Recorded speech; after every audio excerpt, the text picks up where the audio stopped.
When you're a psychiatrist, when you're dealing with mental health, you're dealing with the big questions of existence, really, the big questions of us as human beings, you know, what it is to be, you know, a person. We don't know enough. We don't know enough about the brain. We don't know enough in research terms about bipolar. But I still want to continue doing the films. My imagination of the gig is what you would expect Oasis to be emotionally committed to at Nebworth. It's that huge a gig for me.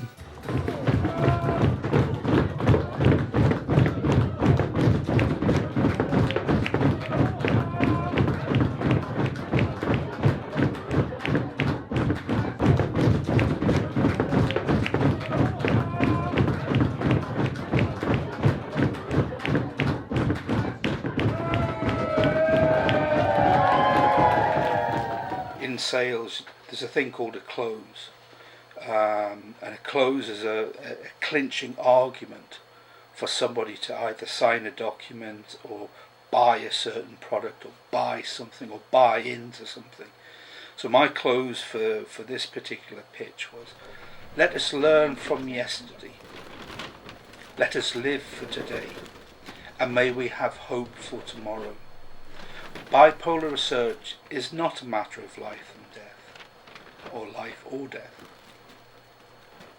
Bipolar research is not a matter of life or death. It's just more important than that, because bipolar research saves lives.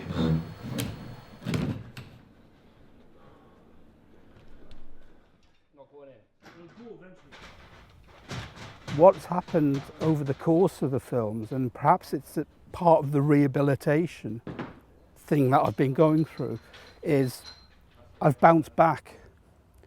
And that's a huge benefit for me, because my previous experience for 16 years would be I'd get these intrusive thoughts and it would just get worse and worse and worse.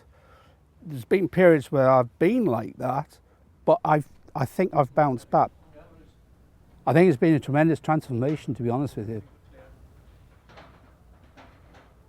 When you write a song, you're writing about the emotion that's not seen. So you do feel a bit naked in an emotional sense. The music is, I'm fairly confident about the music and the performance, because I know we can play these songs.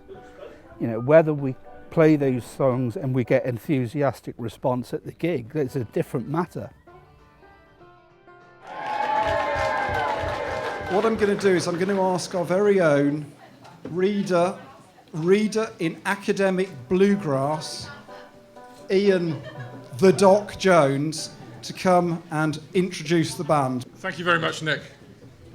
Ladies and gentlemen, on February the 8th, 1961, the Beatles played their first ever gig in the Cavern Club in Liverpool. Everybody there would dine out on that for the rest of their life. On March the 28th, 2012, the Tinstones play their debut gig at the Staff and Social Club in the University Hospital of Wales. You will have been there at the start. You will be able to tell your children, your grandchildren, that you were there at the beginning. Ladies and gentlemen, move forward to the stage, put your hands together, make a lot of noise, and welcome the Tinstones.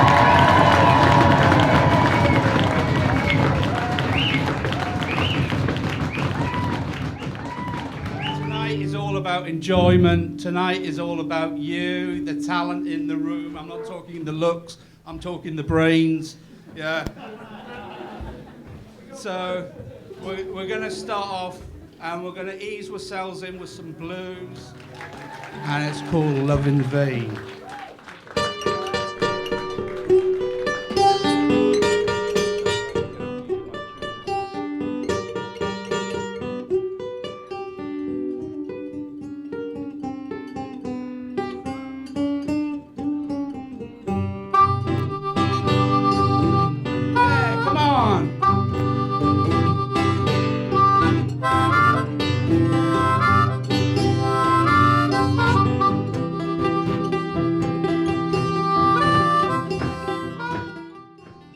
I've known him for years.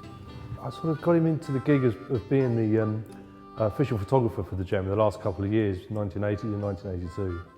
And he followed us around everywhere. You know, the gigs and the dressing rooms and the sound checks and hotels and all that sort of stuff, just taking photographs. And when the Jam split up, I think Twink moved back to Newcastle, so I didn't see him for a number of years. My head, you follow the station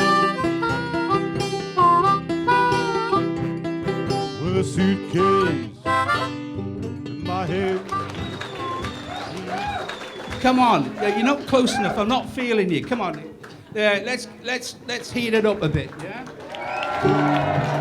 This one's a song about my experience in the locked psychiatric ward.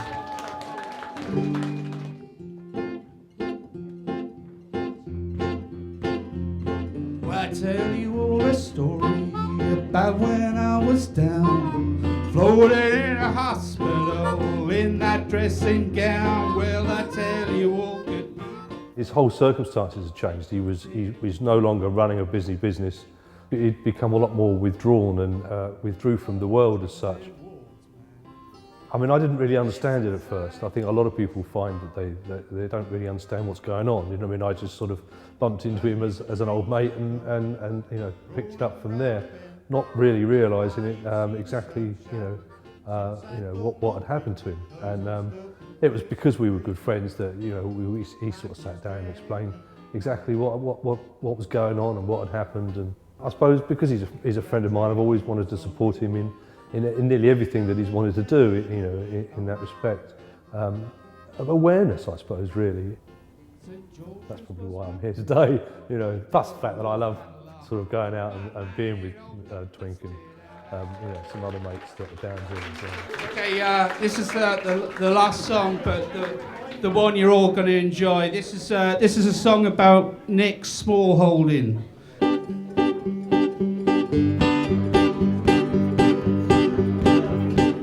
I got a cushy little number. I don't have to work hard or slow. Yeah, I think it's great. Every morning get up late. I'm a potbelly pig on Nick's farm. There's two things I think which have come out of the filming that we've done. One is that we don't know enough. That's been a bit of a shock, and that's sort of motivated me to think about, you know, how can we develop that? How can we get extra funding for this vital research?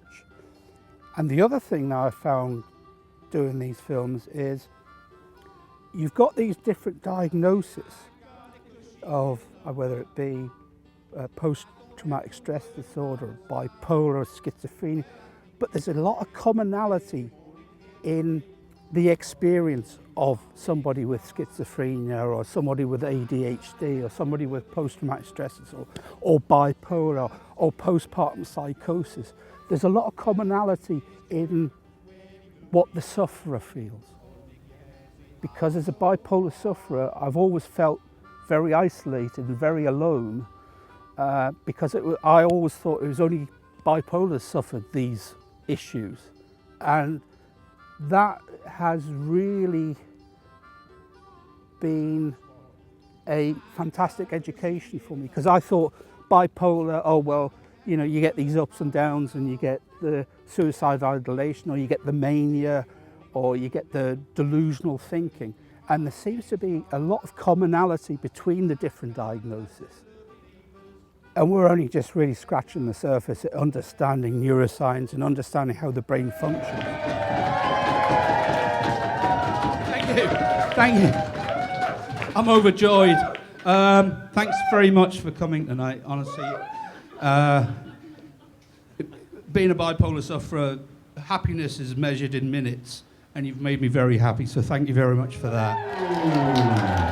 Good night.